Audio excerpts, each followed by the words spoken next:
Ohio State, I mean, just made fools of several people, myself included. They beat Indiana 54-7. Sometimes you have an angle. Let me tell you how I felt about this game. The model leaned Indiana, and then I agreed with the model because what I thought Indiana was a little bit underrepresented statistically because of poor turnover luck. And maybe I thought it could just shift, but I also thought to myself, maybe, we've seen it happen before, maybe Ohio State got fat on some inferior competition, and then they're going up against a team that looks a little bit worse than they are because of turnover luck. Maybe it's just a little bit closer than 21. No. So grab those earmuffs that you had for the kids, and I want you to put them back on, because this was how Ohio State started the game. Touchdown, touchdown, touchdown, touchdown, touchdown, touchdown. Then, charitably, they decided to punt. Then they scored another touchdown. Then they put a field goal on there for good measure, and then they punted to end the game. They had 31 first downs on 69 total plays. I think they only got to third down like 9 times. I want to say there were 6 of 9. I don't know how that happens. Let me tell you how weird I am. I can remember all my middle school locker combinations. I just off the top of my head recalled the Ohio State box score. I do not have it in front of me. But some critical things, like my credit card number, can't remember it to save my life. 32, 18, 36, 4, 16, 8, and 8, 12, 0, by the way. Those were my middle school locker combinations. So Ohio State is rolling. The folks that cover that program, I was looking at Dave Biddle earlier today, and I don't have any reason to disagree with him when he says this. It is the most impressive offense they've ever seen there. If you guys want to talk Heisman, you need to be talking about the signal caller up there at Ohio State, because C.J. Stroud's playing phenomenal right now. Now they're going to get into a little stretch where I guess you would call it the meat of their schedule. You're looking at their schedule here. They've got Penn State this week. Again, they're well over a 2-touchdown favorite there. They go to Nebraska. They got Purdue, Michigan State, at Michigan. It's not an easy stretch, but it is also tough to make an argument for any of those teams beating this squad right now. How about Iowa State? We had a good game yesterday. If you'll notice the vernacular I've been using, it sounded a lot like this. They have struggled as of late, but we looked a lot better yesterday. You got to be very liberal in your use of they and we. I'm just joking. It's we, ride or die here. But Iowa State got it done 27-24. Oklahoma State falls from the ranks of the unbeaten. Not the biggest shock in the world. Even those of you who were trying to kid yourselves into thinking that was a playoff contender, the way that you know you were trying to kid yourself is because you didn't even get that shocked when they got beat yesterday. It's kind of like the Coastal Carolina crowd. Good for Coastal Carolina. They got beat in the middle of the week last week, and you didn't even bat an eye at it. So those of you who were trying to prop these brands up because you think record means everything and you are what your record says you are, you don't even believe that.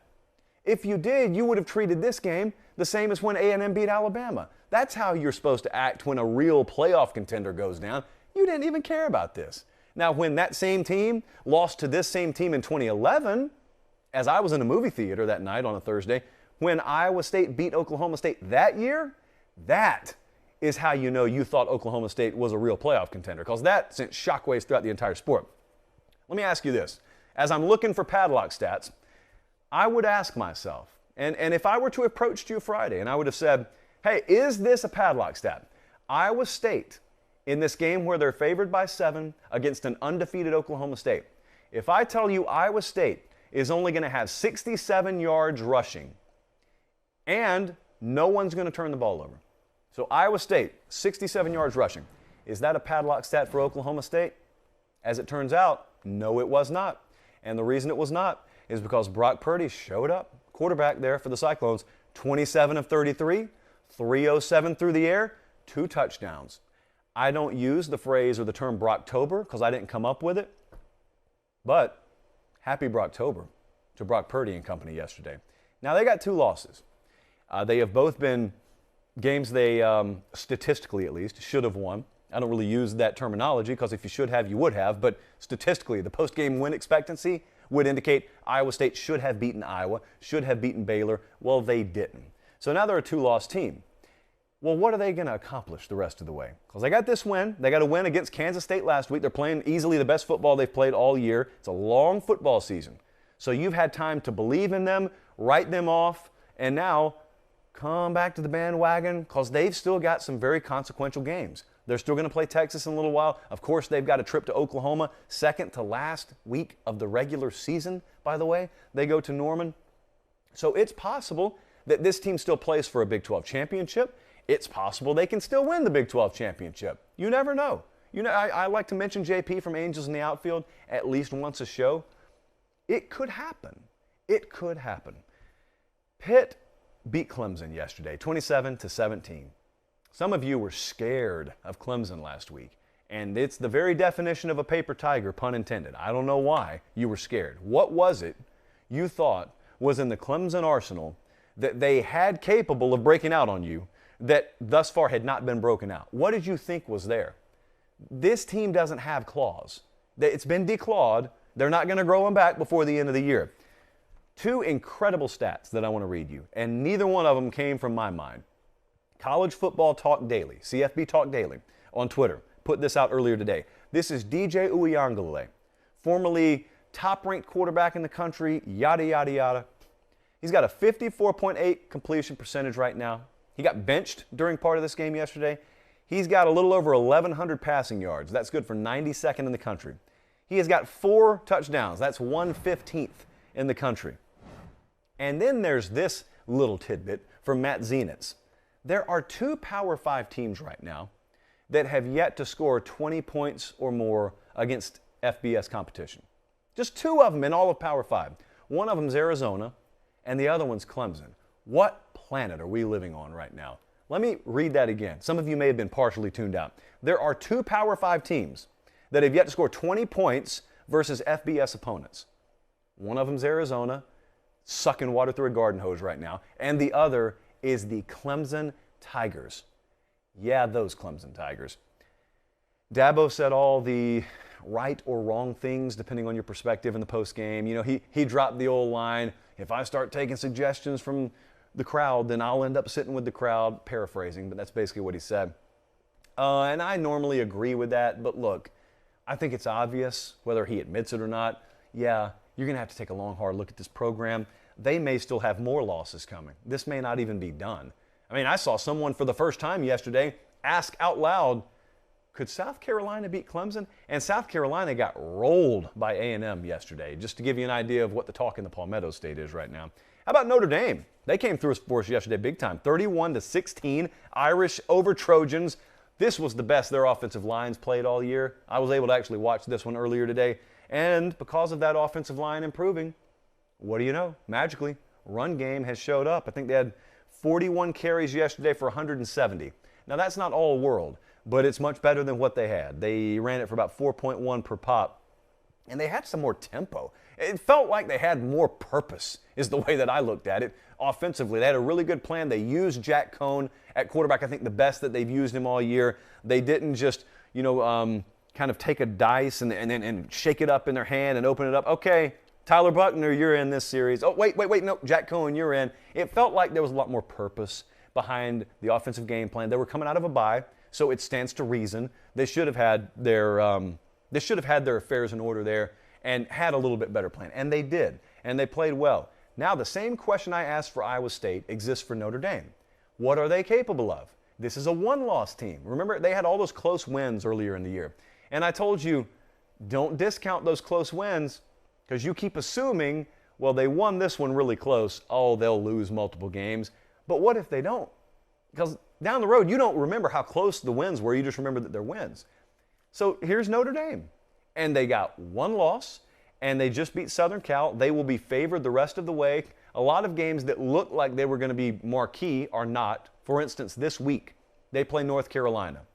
I thought we would be in South Bend for that game at the beginning of the year. And that's not even on our radar, which goes to show you should plan your future in pencil, both travel-wise and just life-wise. Plan it in pencil.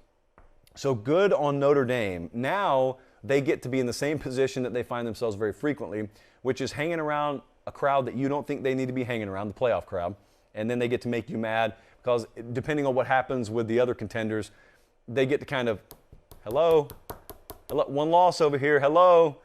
And if you guys answer the door, I know how you deal with them. Lastly, we got to give some credit to the Oregon Ducks.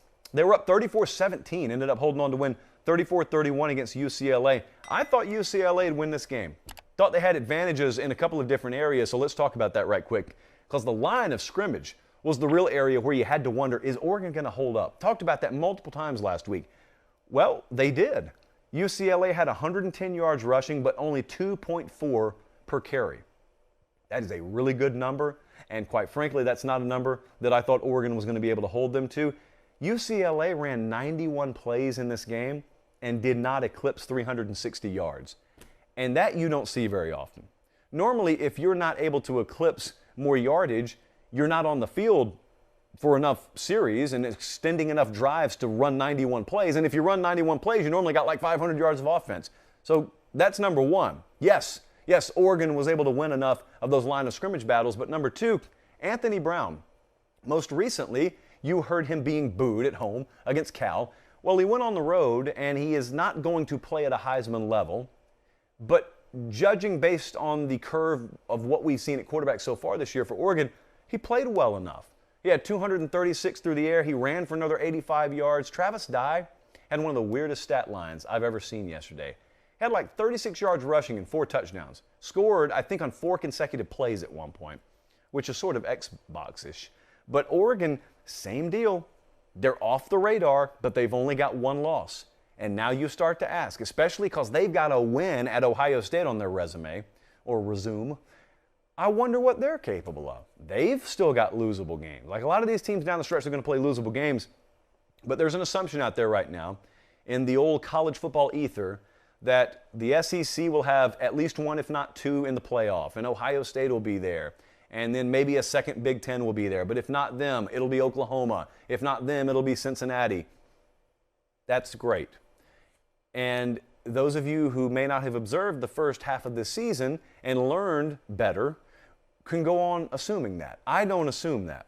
So I think there may be some doors open for some teams that you don't expect to have access. I don't know if Oregon's going to be that team, nor if they will even qualify, because you see the games they still have to play here. I mean, they still got some tricky tests ahead, but let's just not dismiss them, is what I'm saying. Don't dismiss Notre Dame. Don't dismiss Oregon, because I don't think that they need to be dismissed yet. Like, I think they're still in the conversation. They're just on the very, very fringe of it.